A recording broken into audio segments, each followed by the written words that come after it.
Hi, and welcome for today's tutorial. We are going to look at how to set file and folder permissions. But before that, we're going to see how to also change ownership of files and folders. So to begin with, let's first of all check in our Ubuntu server the kind of files that we have. So I have a total of 3 files and 2 directories. Yeah? So we're going to see how to change ownership first. Now, for us to change ownership, we need to use these two commands: change own and change group. Now, so basically, for us, if we want to change ownership of a particular file, we use the change own, and then if you want to change the group, we use the chgrp command. Yeah. Now that you have identified that you have files and uh, folders, to change the owner, like for example, Kamau. Yeah, Kamau is the owner of the Kiambu file. Yeah, so for example, and Kamau belongs to the Kiambu County group. Yeah, so if you want to change the ownership of this particular file, Kiambu file, yeah, maybe we can uh, give the ownership to Onyango. Yeah, then we can also change. We can also change the group that this particular file belongs to, or the group that can access this particular file. Yeah. So ensure that you're within the superdoer. Use the superdoer command actually to change. Yeah. So we want to change the ownership of Kiambu file from Kamau and give it to Onyango. Yeah. So we type Onyango's name and mention uh, the name of the file that you want to give ownership. Yeah. So in our case, it is Kiambu file, right? So I provide password. Yeah. So let's list again the directories. See, very good. So it's no longer Kamau. Yeah, the user Kamau has been denied the ownership rights. So the ownership now belongs to Onyango. So Kiambu file now belongs to Onyango, right? So again, that's how we can basically change the ownership of a file. The other one is to change the group, group ownership. Like now we want to ensure that the group Kisumu, yeah, we change the group Kisumu to we give it the Kiambu County. Yeah. So in our case, we are going to use the sudo superdoer command. Use the change group. Yeah. So you want to change the Kisumu to Kiambu. Yeah. Kiambu County. So uh, for example, you want this particular Kisumu file to belong to Kiambu County group, or Kiambu County members are the ones who are supposed to access it. So mention the name of the file. So it's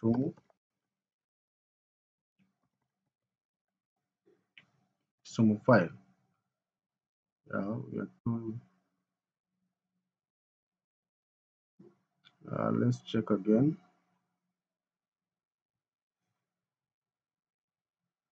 All right, so there's a spelling. Please ensure that you give it the right, so it's capital C. Good. So let's check again the listing. All right. Again, spelling error. So let's list it in the right way.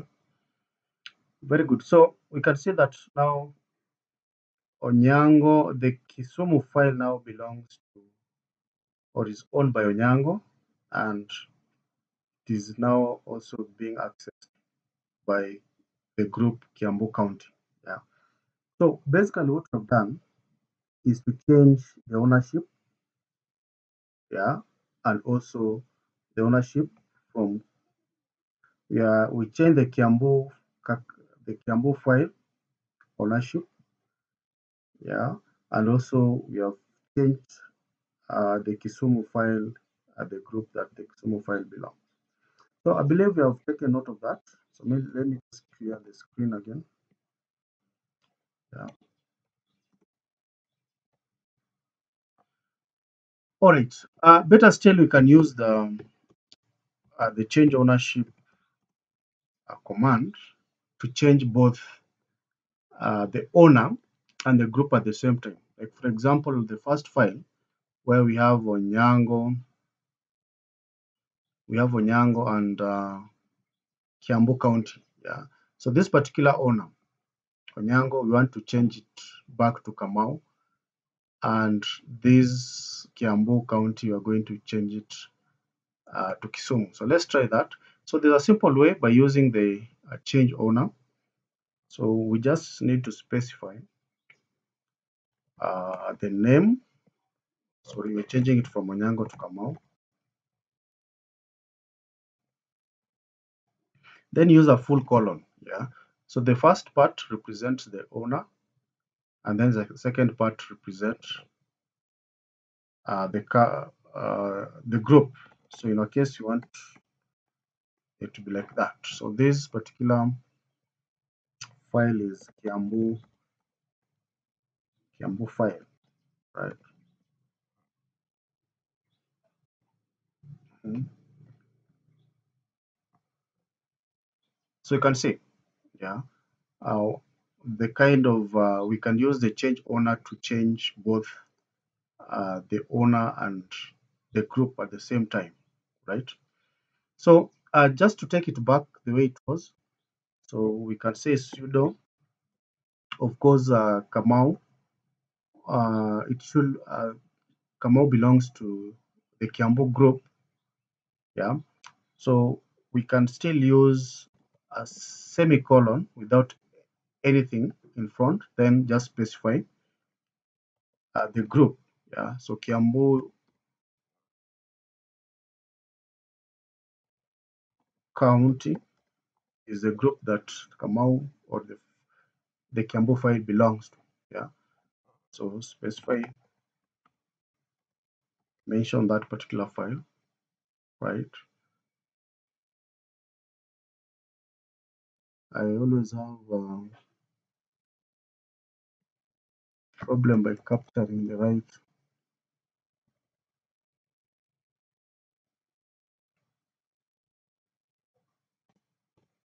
We have omitted very important command there, right? So that is another way. You can see you have specified, you have not specified the user, but you have just specified the name of the group. Yeah. So to take us back and check whether we have that. So you can see we are back where we are. Kamau now belongs uh, to this particular group, and the file Kiambu. Onyango should also belong to Kisumu group. Yeah. So we still use the same. So instead of specifying both the user and the group, just need to have the semicolon, then mention the group, and that is Kisumu, and the file belongs, the file here is Kisumu, right? So when you go back Right. So Nyango, we have taken the ownership back to where they were. Yeah, so that's basically how we can play around with the ownership of files and also change the ownership for groups. Yeah. So this part represents the owner of the file. Sorry, this part represents the owner, and this other part represents the group of that particular file. Of course, these numbers present uh, they represent the file size in bytes, the date which this particular file was created, and the name of the file at the tail end. Now, the second part is now to deal with the first part of the file, yeah, and that is the permissions. Yeah. So let's check how we can change the permissions of a particular file. So from ownership, we can now look at how to change the permission.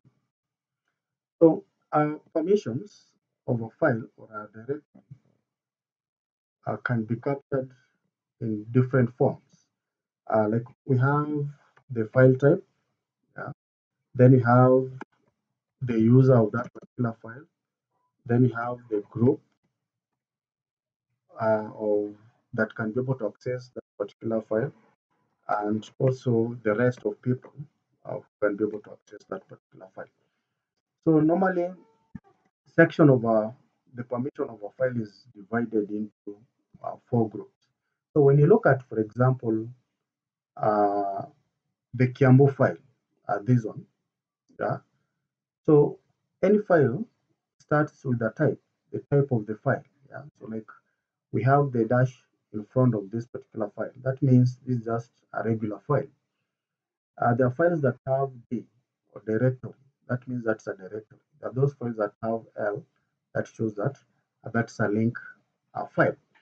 So take note of the type of the file at the beginning of this particular file and directory.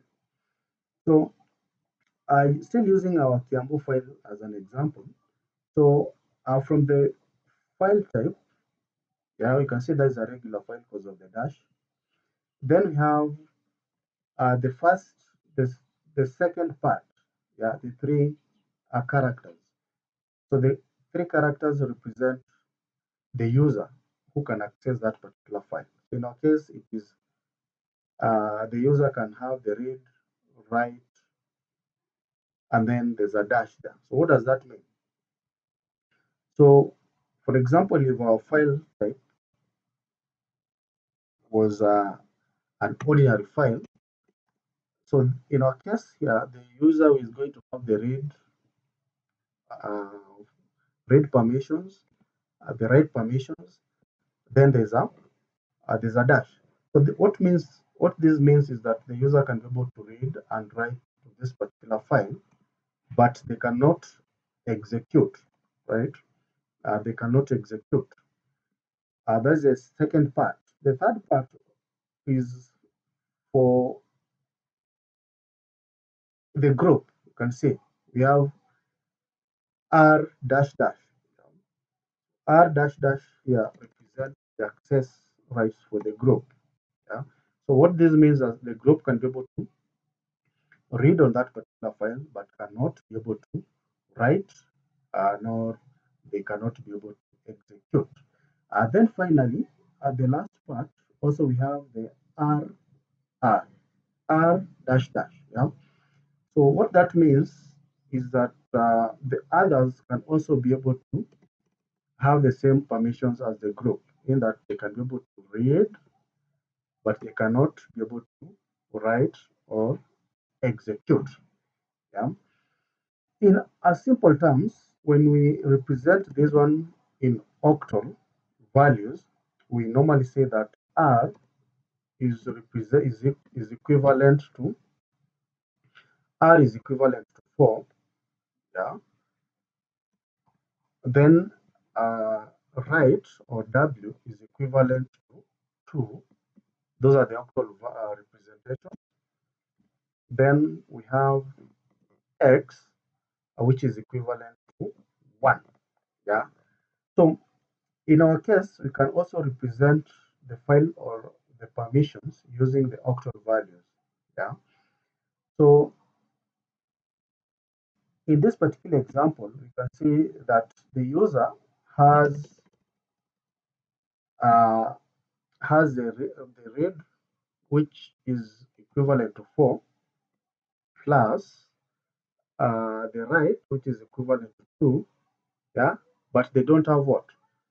They don't have the execute permission. So the user has the octal value, or we can represent this one as 6, 4 plus 6. Similarly, the group has only the read permissions but don't have the write and execute permission. So that means the group has uh, 2, yeah, because I mean they only have a 4, sorry, because they don't have the write and execute permission. Similarly, the rest of the people also have 4. Yeah, so that's another way that you can represent the permissions for this particular files. So in our case, when you come back to the Cambo file, we say that Kamau, or the user, Kamau has the read, write. The Kamau can be able to read and write to this particular Cambo file, yeah, but Kamau cannot be able to execute. Uh, then we also say that this particular file, or the group Kiambu County, has the read only permissions. Yeah, they can only read, but they don't have the permission to write and execute on this particular file, Kiambu file. Then others can also be able to read, but they cannot be able to write and or execute within this particular Kiambu file, right? So it's very, very simple, though challenging, to play around with these particular permissions, right? So in our case, if you want to change, if you want to change the permissions, like, let's say for example, we want to give the group, we want to give the group, or we want to give everyone an execute permission. Yeah, everyone means the user, the group, and others permission to be able to execute the Cambo file. Just an example, yeah, assuming that this is an executable file. So what we are going to do here is to use a change mode. Yeah, so execute the sudo change mode command.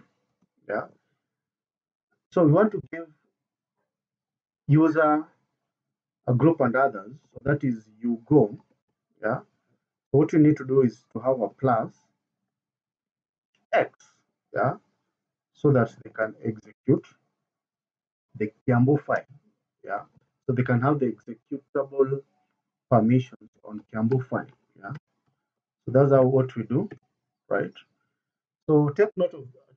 Right now we don't have execute permissions. Yeah, but once we have done that, let's just list this particular directory again, right? So you can see, in fact, even the color has changed. Now it's executable. So we have the this particular permissions, the execute permissions within the Kiambu file. We can still go ahead and remove those, but remove the uh, executable permissions. So what you just need is to use this particular command minus x. Yeah, that is specify the name of the file, right? So again, let's check. So we are back where we are, right? So in case maybe we want to, let's say for example, we want to use the octal values, yeah, the octal values, maybe to on Kisumu file. Yeah, we want to provide the read, write, execute permissions. Yeah. So coming back to our arrangement here, the read, write, execute permission will mean that the octal value will be 777, right? So again, we can come and use the octal value to change the value. So you can just have 777 so that this particular Kisumu file can have the read write executable by all the group of users. Yeah, so we have that, then we specify the name of the file, right? So right now, Kisumu file doesn't have the other permissions. So once we have done or given it all the permissions, let's see what we have. Yeah. So you can see, so the user here have all the permissions, read, write, execute. The group also has the read, write, execute, and also others have read, write, execute, which is not a good thing when it comes to security. So we can maybe decide to limit that. So we can use another octal value of 6. Yeah, can take it back to 644. Yeah, I think we had our 644. Yeah, so you can take it back to the previous permissions. So let's just have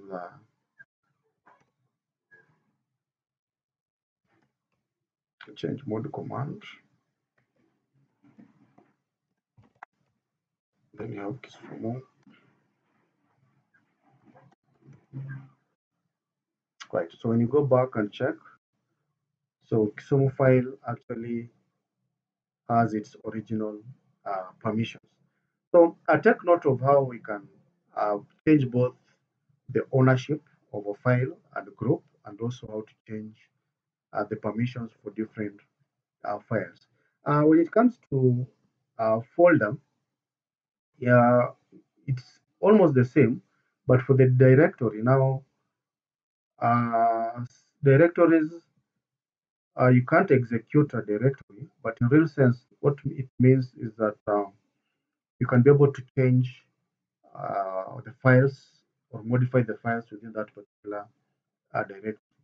Better still, you can play around with those particular permissions that I've talked about, the read write permissions. Yeah. So uh, from what we have learned is that the highest permission can give to a file is represented by the octal value of 7, and the lowest permission is actually represented with 1, and that is the execute. So you can play around using the change mode command and see how you can be able to affect the security of your files. Yeah. So that's all that we have to learn for today.